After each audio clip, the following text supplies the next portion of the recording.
آج ہم ایک ایسی کہانی کی گہرائی میں اتر رہے ہیں جو صرف زمین پر نہیں بلکہ زمین اور آسمان کے درمیان پیش آئی۔ جی، یہ نظر آنے والی اور نادیدہ دنیاؤں کے ٹکراؤ کی کہانی ہے۔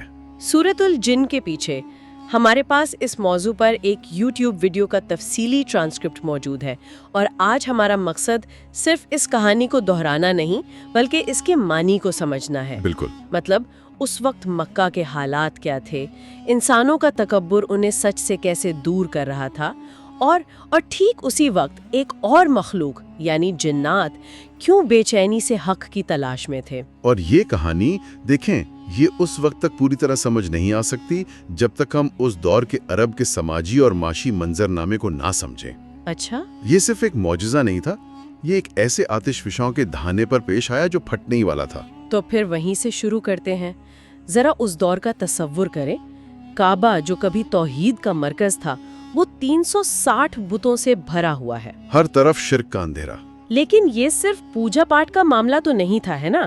مطلب یہ اس سے کہیں زیادہ گہرا تھا۔ بہت گہرا تھا۔ یہ ایک پورا سماجی اور معاشی نظام تھا جو اسی بت پرستی پر کھڑا تھا۔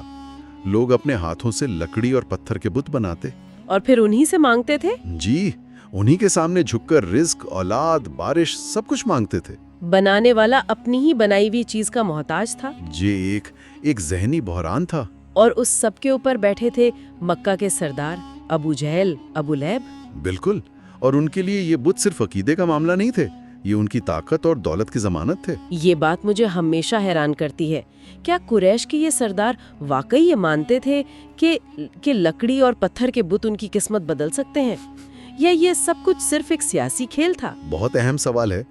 اصل میں یہ دونوں چیزوں کا مرکب تھا۔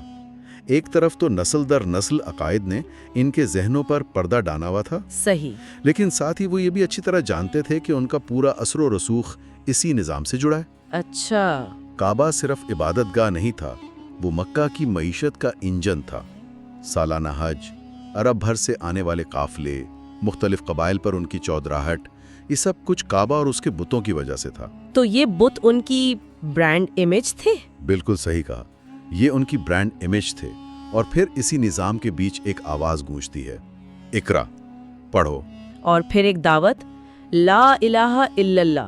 یہ تو سیدھا اس پورے سسٹم پر حملہ تھا۔ یہ ایک نظریاتی حملہ نہیں تھا، یہ ان کی معاشی سلطنت پر ایک میزائل حملے کے برابر تھا۔ اچھا، جب آپ کہتے ہیں کہ اللہ ایک ہے اور یہ بت کچھ نہیں، تو آپ صرف ایک مذہبی نعرہ نہیں لگا رہے ہیں، آپ کہہ رہے ہیں کہ وہ بنیاد جس پر تمہاری دولت اور طاقت کھڑی ہے وہ کھوکھلی ہے۔ مطلب آپ ان کے پورے اکنامک ماڈل کو چیلنج کر رہے ہیں۔ جی، اسی لیے یہ صرف عقیدے کی جنگ نہیں تھی، یہ پیٹ کی جنگ بھی تھی۔ ان کا رد عمل اتنا شدید اسی وجہ سے تھا۔ آپ کے صدیوں پرانے نظام کو جڑ سے اکھاڑنے کی بات کر رہے ہیں؟ یقیناً یہ ایک فطری رد عمل تھا، لیکن یہ تکبر پر مبنی تھا۔ وہ یہ ماننے کو تیار نہیں تھے کہ ان کا ایک نوجوان جس نے انہی کے درمیان پرورش پائی، انہیں بتا رہا ہے کہ ان کے باپ زادہ کا راستہ غلط ہے۔ ان کی انا آڑے آ گئی۔ جی، ان کا تکبر ان کی عقل پر حاوی ہو گیا تھا۔ وہ کہتے تھے یہ ہمارے خداؤں کی توہین کر رہا ہے، جبکہ دعوت خداؤں کی توہین کی نہیں بلکہ انسان کی عظمت کی تھی۔ واہ، یہ تو کہانی کا سب سے دلچسپ موڑ ہے۔ یعنی جب زمین پر انسان اپنے تکبر میں غم سچائی کو رد کر رہے تھے، تو آسمان کے نیچے ایک اور مخلوق اس کے لیے تڑپ رہی تھی۔ یہ تضاد تو کمال کا ہے۔ بالکل، اور ان کی تڑپ کی وجہ بہت ٹھوس تھی۔ جنات کی دنیا میں ایک بہت بڑا بحران آ چکا تھا۔ ان کے لیے آسمان کے دروازے اچانک بند کر دیے گئے تھے۔ یہ ان کے لیے ایک انفارمیشن بلیک آؤٹ تھا۔ انفارمیشن بلیک آؤٹ، اس کا کیا مطلب ہے؟ دیکھیں، جنات کی طاقت کا ایک بڑا ذریعہ یہ تھا کہ وہ آسمانوں پر جا کر فرشتوں کی باتیں سنتے تھے۔ اچھا، وہ آنے والے واقعات کے بارے میں ٹوٹی پھوٹی خبریں چرا کر زمین پر اپنے ایجنٹس یعنی کاہنوں اور نجومیوں کو پہنچاتے تھے۔ اور اس زمانے میں ان کاہنوں کی تو بڑی اہمیت تھی۔ بہت زیادہ۔ بادشاہ اور سردار ان سے مشورے لیتے تھے۔ تو یہ جنات کے لیے معلومات، طاقت اور اثر و رسوخ کا ذریعہ تھا۔ تو جنات پر آسمان کے دروازے بند ہو گئے؟ مکمل طور پر، جیسے کسی ملک کی سرحدیں سیل کر دی جائیں۔ اب جو بھی جن سننے کی کوشش کرتا اس پر آگ کا ایک شعلہ یعنی شہاب ثاقب پھینکا جاتا۔ اور ان کا ذریعہ معاش یعنی خبریں چرانا ختم ہو گیا؟ صرف ذریعہ معاش نہیں، उनकी ताकत और अहमियत का जरिया भी। वो अचानक बेखबर और बेबस हो गए। जरा सोचें, उसकी वजह से जमीन पर क्या हुआ होगा। काहिनों की दुकानें बंद होने लगी होंगी। जी, सरदारों को मुस्तकबिल की खबरें मिलना बंद हो गई। ये सिर्फ जिन्नात के लिए नहीं, इंसानों की दुनिया में भी एक हलचल थी। जिन्नात समझ गए कि जमीन पर कुछ बहुत बड़ा, बहुत गैर मामूली होने वाला है। कोई ऐसी चीज जिसकी हिफाजत के लिए आसमानों पर पहरे बिठा दिए गए हैं। बिल्कुल। तो इस तरह दो मुतवाजी तलाश शुरू हुई। एक तरफ अल्लाह के रसूल सल्लल्लाहु अलैहि वसल्लम मक्का वालों के इनकार से दिल बर्दाश्ता होकर ताइफ की तरफ जा रहे हैं, चंद साथियों के साथ। हाँ, कबीला औकास के बाजार की तरफ, शायद किसी नए सुनने वाले की तलाश में। रात का वक्त है, खामोशी है। और दूसरी तरफ जिन्नात का एक ग्रोह अपने सरदार के हुक्म पर पूरी जमीन पर फैल चुका है। उनका मिशन एक ही है, पता लगाओ कि हो क्या रहा है। पता लगाओ कि जमीन पर ऐसा क्या हो रहा है जिसकी वजह से हम पर आसमान बंद कर दिए गए हैं। वो कौन सा नूर है जो उतरने वाला है। वो बेचैनी में मारे मारे फिर रहे हैं। एक मखलूक हक से भाग रही है, दूसरी हक की तरफ भाग रही है। और तकदीर इन दोनों को एक ही मुकाम पर इकट्ठा करने वाली है। और फिर वो लम्हा आता है, फजर से कुछ देर पहले वादी नखला के पुरसुकून माहौल में रसूलुल्लाह सल्लल्लाहु अलैहि वसल्लम नमाज के लिए खड़े होते हैं और कुरान की तिलावत शुरू करते हैं। कहा जाता है कि वो आवाज रेत के जर्रों पर नहीं, रूहों पर दस्तक दे रही थी। इसी वक्त तलाश में भटकता हुआ जिन्नात का वो ग्रोह वहां से गुजरता है। जी, और जैसे ही कुरान की आयत उनके कानों में पड़ती हैं, वो ठिठक कर रुक जाते हैं। उनके कदम जैसे जमीन में गड़ जाते हैं। उनका पहला तासुर क्या था? वो क्या सोच रहे थे? हमारे जराए बताते हैं कि उनका पहला रद्द अमल था खामोश, सुनो ये क्या है।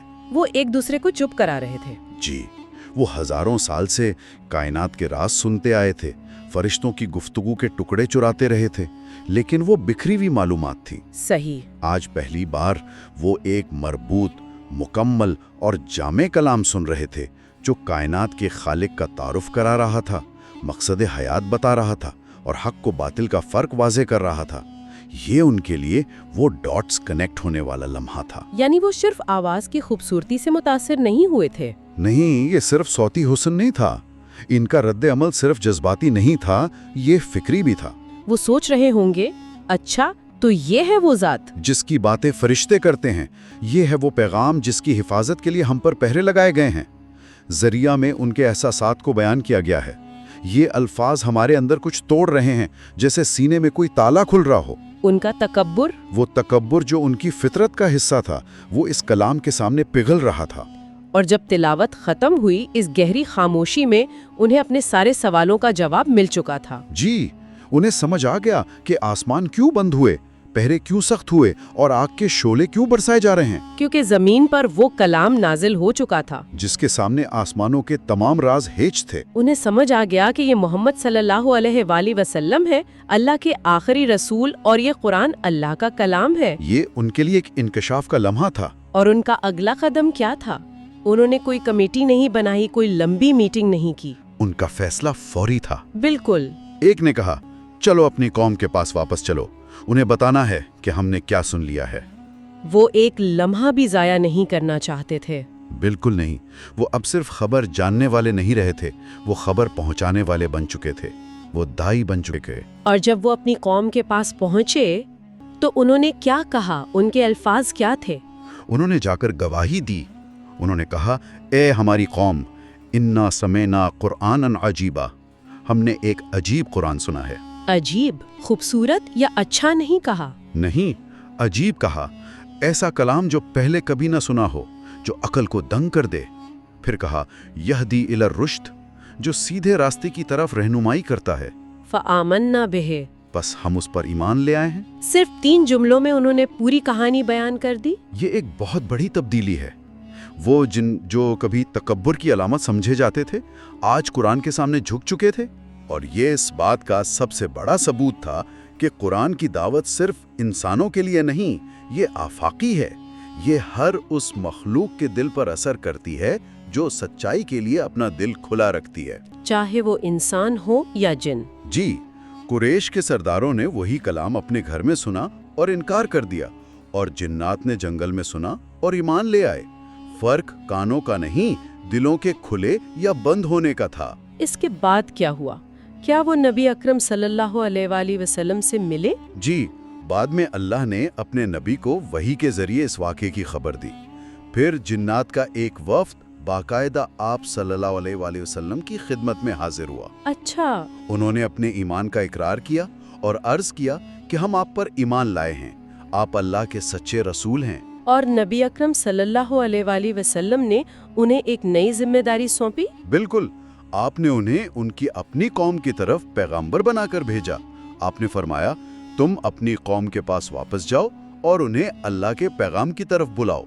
तो इस तरह जन्नात की दुनिया में इस्लाम की दावत का बाकायदा आगाज हुआ।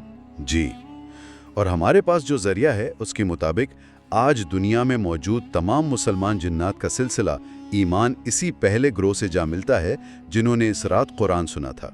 तो आज की इस गुफ्तगू को समेटते हुए हम ये कह सकते हैं कि ये कहानी सिर्फ एक मौजज़े का बयान नहीं, बल्कि ये हक की तलाश की एक आफाकी दास्तान है। सही, ये दो मुतवाज़ी हकीकतों को सामने लाती हैं। एक तरफ इंसानों का तकब्बुर था जो कान और आंखें रखने के बावजूद सच से अंधे बने हुए थे, और दूसरी तरफ जिन्नात की खुले जहन वाली जुस्तजू थी जो उन्हें अंधेरों से रोशनी की तरफ ले आई। और इन दोनों के बीच में था कुरान, जो हर एक के लिए हिदायत का दरवाज़ा खोल देता है, बशर्ते कि वो तकब्बुर का दरवाज़ा बंद कर दे। बहुत खूबसूरत खुलासा है। और आखिर में सामीन के लिए एक सोच छोड़कर जाते हैं। ये वाक़या हमें ये पैगाम देता है कि इल्म और सच्चाई की कशिश किसी एक मखलूक या नस्ल तक महदूद नहीं है। सही। ये हमें सोचने पर मजबूर करता है कि क्या हमारे इर्द गिर्द भी ऐसी नादीदा हकीकतें हो सकती हैं जो हमारी तरह ही सच्चाई की मुतलाशी हों। और उससे भी बड़ा सवाल ये है कि क्या हम अपने तासुबात, अपनी अना और अपनी महदूद सोच के दायरों से बाहर निकलकर इस आफाकी पैगाम की गहराई को समझने के लिए वाकई तैयार हैं? जिस तरह उस रात जिन्नात का वो ग्रोह तैयार था।